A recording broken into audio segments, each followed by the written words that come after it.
Hey fellas, don't mind me, just getting into the Easter spirit 4 months early. So, it's Christmas time, the only acceptable time of year for a fat bearded man to break into your house.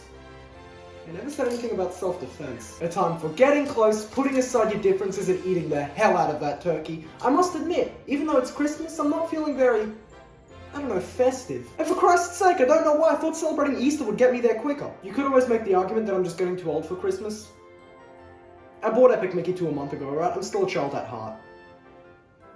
Maybe I just don't have a heart. This isn't fun though, I feel absolutely nothing. And so to get in the festive spirit, I'm going to talk about what I love most.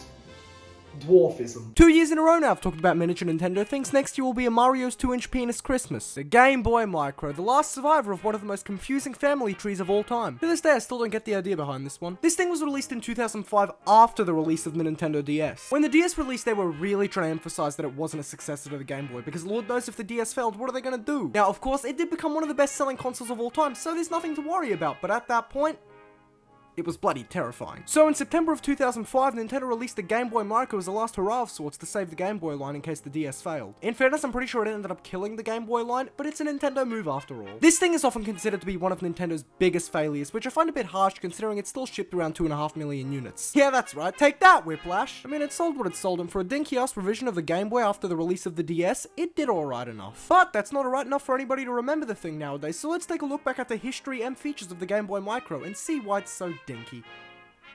Because it's a Nintendo product, what did you expect? The idea of a smaller Game Boy was apparently first discussed in 2004. The Game Boy Pocket already existed, I don't know where they got that one from, but let's go with it. After about a year's worth of undocumented planning, which probably mainly consisted of Satoru Iwata sneezing words onto a piece of paper, the Game Boy Micro was revealed at E3 in 2005. Reggie Fils-Aimé walked on stage, said some words, pulled the Game Boy Micro out of his breast pocket and said, "Look how tiny it is," then advertised the faceplates. And people wowed in confusion. Truly a day to rejoice, now I can shove the Game Boy out my ass. You're telling me you couldn't before? They were leaning really hard into the size and design because this thing had absolutely nothing else going for it. It stripped a ton of features from the original Game Boy Advance. It had a headphone jack. Guess that's one point against the Game Boy Advance SP. This thing tried very hard to be fashionable, being akin to an iPod Nano or something along those lines. Which, like, yeah, that was the hip new thing, but the Game Boy Advance wasn't the hip new thing. What were you trying to achieve here? It's a trend that weirdly continued with Nintendo for a while, with the Wii, Wii U, and even elements of the Switch leaning very heavily into minimalism. But that's enough about its history and everything that Nintendo was going for. Let's take a look at the actual console, which I don't own again! Similar situation to the Wii Mini. I don't own a Game Boy Micro, but I have tried one out a fair few times, so most of my judgments are going to be based on those experiences. First up, the actual design. Yup, it's about as good as you can get with a compact Game Boy Advance.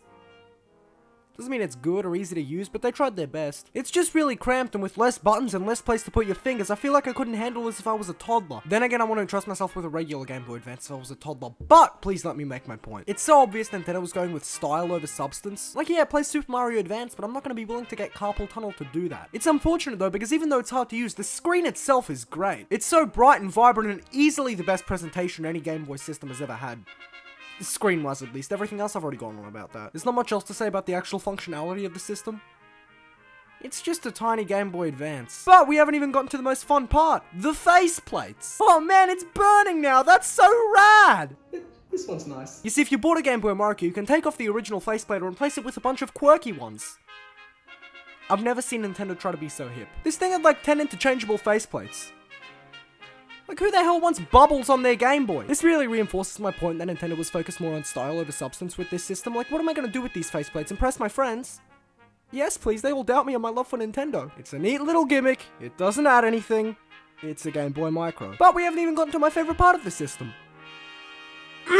This thing definitely puts the Advance in Game Boy Advance. It's so advanced it doesn't even play Game Boy and Game Boy Color games. What was the point in removing this? This is one of the many features they stripped from the system, and arguably the worst. The Game Boy Micro only plays Game Boy Advance games. I would have understood if it was a size issue, but these games fit in here just fine. Like an original Game Boy cartridge physically fits, it just won't attach. You know, maybe with enough duct tape. I feel like if they actually incorporated backwards compatibility, the Game Boy Micro would have been far more successful, and it would have had more functionality beyond its sheer novelty. Like, it's a neat and compact way to play a bunch of generations of Game Boy games. Sure, it's not the most comfortable system, but you don't need to be comfortable playing Super Mario Land, you just need to play it. But you know Nintendo, they do dumb Nintendo things for dumb Nintendo reasons. At this point, I'm just finding things to whine about, so here's another. Goddamn charging cable! It uses a completely different charging cable to the Game Boy Advance and Game Boy Advance SP. why? Nintendo does this a lot with system revisions, but I never understood it. It just makes everything so much more of a hassle. They could have easily had the standard Game Boy Advance charger, but no.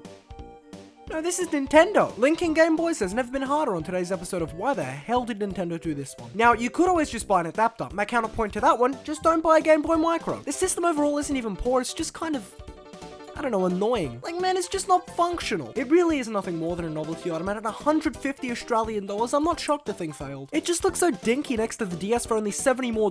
Like, people want to play Nintendogs, not Metroid Fusion on a screen smaller than Mario's 2-inch penis. It wasn't released at the best time either. The Game Boy Advance was slowly dying, and not many games were coming out for it. Like, if you bought the Game Boy Micro, what were you entitled to? Barnyard? The only reason to get this thing would be to look cool. And I guess to conduct a science experiment. I'm sold more on buying a rat than I am the Game Boy Micro. Nice one, Nintendo. If anything, it's a little product that's good to laugh at from time to time, but otherwise, I've got nothing. From a collector's perspective, though, I do think it is interesting and maybe worth a buy if that's your sort of thing. It's a novelty item, sure, but it's a novelty that tells you a lot about Nintendo at the time and what they were going for. Is it worth its common asking price? God, no, but I still think it's cool from that kind of perspective. I'd really only recommend this thing if you're a serious collector or if you're interested in seeing how Nintendo was doing at the time. I'm not interested in either of those. I'm perfectly fine playing Game Boy Advance games on the DS Lite. Yes, I'm a swine, but I don't own a Game Boy Micro, so how swine can I be? So you know what? I respect the Game Boy Micro. And everything it did to hurt Nintendo. That's just kind of funny. Well, I definitely learned a lot about dwarfism today.